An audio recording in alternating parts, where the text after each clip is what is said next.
रामकृष्ण हरी सलोनी. आपण आज आलोय कुरोली येथील भैरवनाथ माध्यमिक विद्यालय या विद्यालयामध्ये. या विद्यालयाने आषाढी वारीचा जो जिवंतपणा आहे तो विद्यार्थ्यांची जी मूल्य आहे ते विद्यार्थ्यांमध्ये जोपासण्यासाठी आज पालखी सोहळ्याचं आणि रिंगण सोहळ्याचं आयोजन केलेलं आहे. आपण या विद्यालयाच्या सर्व शिक्षक आणि शिक्षकेतर कर्मचारी विद्यार्थी आहेत यांचे जे याविषयी मत आहे ते जाणून घेण्यासाठी या ठिकाणी उपस्थित झालेल्यावर या आहेत शेवखरे मॅडम. आपण दिंडी सोहळ्याच्या नियोजनासाठी काय काय केलंय? रामकृष्ण हरी माऊली. सर्वांना नमस्कार, शुभप्रभात. तर आपला जो महाराष्ट्र आहे त्याला संतांची अखंड अशी परंपरा लाभलेली आहे.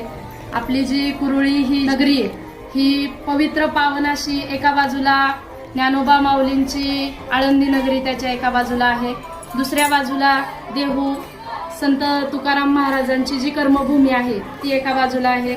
अशी मधोमध वसलेली ही कुरोळी नगरी, पवित्र नगरीमध्ये आमची शाळा आहे. त्याचप्रमाणे संतांची जी परंपरा लाभलेली आहे त्याचं जतन करण्याचा वारसा आम्ही विद्यार्थ्यांमार्फत करत आहोत. विद्यार्थ्यांमध्ये लहानपणापासून ही मूल्य रुजावीत. आपल्या राज्याचं जी परंपरा आहे वारकरी संप्रदायाची ती त्यांना लहानपणापासून माहीत व्हावी, गोडी लागावी, यासाठी आम्ही शाळेमधून हा प्रयत्न इथे राबवणार आहोत. त्यासाठी आम्ही विद्यार्थ्यांची वेशभूषा निवडलेली आहे. काही विद्यार्थी वारकरी झालेले आहेत. वासुदेवाची, विठ्ठल रुक्माई ही वेशभूषा आम्ही तयार केलेली आहे. त्याचप्रमाणे पालखी तयार केलेली आहे. पालखी सोहळ्याचं आयोजन केलेलं आहे. आम्ही रिंगण देखील शाळेमध्ये साजरं करणार आहोत.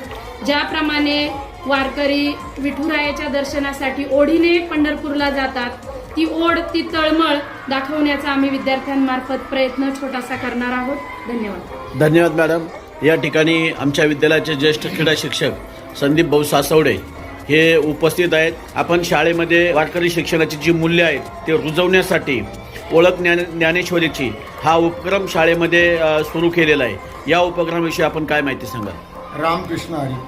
शाळेमध्ये बऱ्याचशा विद्यार्थ्यांना माऊलींची जी ओढ आहे, ज्ञानेश्वरीची ओळख, हा उपक्रम ज्यावेळेस आम्ही शाळेत सुरू केला त्यावेळेस एकाही विद्यार्थ्याला कुठल्याही प्रकारची ज्ञानेश्वरीचा गंध नव्हता.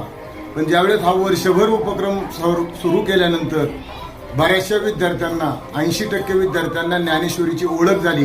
ज्ञानेश्वरांनी काय ज्ञान दिले याची संकल्पना मुलांच्यावरती रुजली आणि त्या असणाऱ्या मुलांच्यामध्ये त्यांच्या असणाऱ्या मनातील भावना आहेत, देवाबद्दल किती चांगली भावना असती ही संकल्पना या मुलांनी आपल्या स्वतःमध्ये जोपासली. आपल्या असणाऱ्या आईवडिलांना सुद्धा चांगल्या प्रकारचं ज्ञान देण्याचं काम या लहान मुलांनी त्यांना केलेलं आहे. आईवडिलांनी आपल्या मुलांना सुद्धा चांगल्या प्रकारची संकल्पना रुजवण्यासाठी किंवा हा संकल्प चांगला आहे यासाठी खूप मोलाचं सहकार्य केलेलं आहे. आणि त्यातूनच या असणाऱ्या ज्ञानेश्वरी ओळख, या असणाऱ्या संकल्पनेला शाळेतनं अतिशय मोठा उत्स्फूर्त असा प्रतिसाद मिळाला आणि तो प्रकल्प आम्ही पुढेही चालू ठेवणार आहोत. त्यासाठी मी खूप खूप धन्यवाद देतो. धन्यवाद सर. या ठिकाणी आपल्या भैरवनाथ माध्यमिक विद्यालयाचे करे सर आहेत. आपण प्रत्येक शनिवारी परिपाठ घेतो, आनंददायी शनिवार ही संकल्पना शाळेमध्ये आपण राबवलेली आहे. यामध्ये आपण काय नवीन नवीन उपक्रम घेत आहे? प्रथमतः मी या माईकच्या माध्यमातून सर्वांना सांगत इच्छितो की या शैक्षणिक वर्षामध्ये मुलांना पुस्तकी ज्ञानाबरोबरच मुलांना आपल्या पूर्वजांनी जो सांस्कृतिक वारसा, जी धरोहर आहे ती टिकवून ठेवण्याचं आज आपण पाहिलं तर मुलांमध्ये ती कोणतीच मूल्य दिसत नाही. मग या मूल्यांनाच रुजवण्यासाठी आपल्या पूर्वजांनी जो पायंडा घालून दिलेला आहे, जी वारी आहे आणि जी आपली परंपरा आहे, या प्रथा आणि परंपरा जोपासण्यासाठी आमच्या शाळेतील सर्व शिक्षकांनी एकत्रित येऊन मुख्याध्यापकांच्या मार्गदर्शनानुसार आम्ही वारी ही संकल्पना राबवली. आणि भैरवनाथ माध्यमिक विद्यालय हे खेड तालुक्यातील असं विद्यालय आहे की या विद्यालयामधील सर्व शिक्षक अगदी आपल्या घरी जेवढा वेळ देत नाहीत तेवढा जास्त वेळ देऊन शाळेचे प्रकल्प, उपक्रम राबवून विद्यार्थ्यांचा अतिशय चांगल्या पद्धतीने विकास साधतात आणि इथं चांगल्या पद्धतीची मूल्य रुजवली जातात. एवढंच मी या निमित्ताने सांगू इच्छितो. या ठिकाणी विद्यालयाच्या मुख्याध्यापक थोरात सर आहेत. आपण थोरात सरांना विचारूया की भैरवनाथ माध्यमिक विद्यालयाच्या SSC बोर्डाच्या निकालाची उज्ज्वल परंपरा आहे. कायम 100% निकाल या विद्यालयाचा लागतो, परंतु आपण जे विविध उपक्रम राबवत असतात ते आपल्या शिक्षकांना आपण प्रोत्साहन देतात, त्यामुळे त्यांना हे उपक्रम राबवता येतात.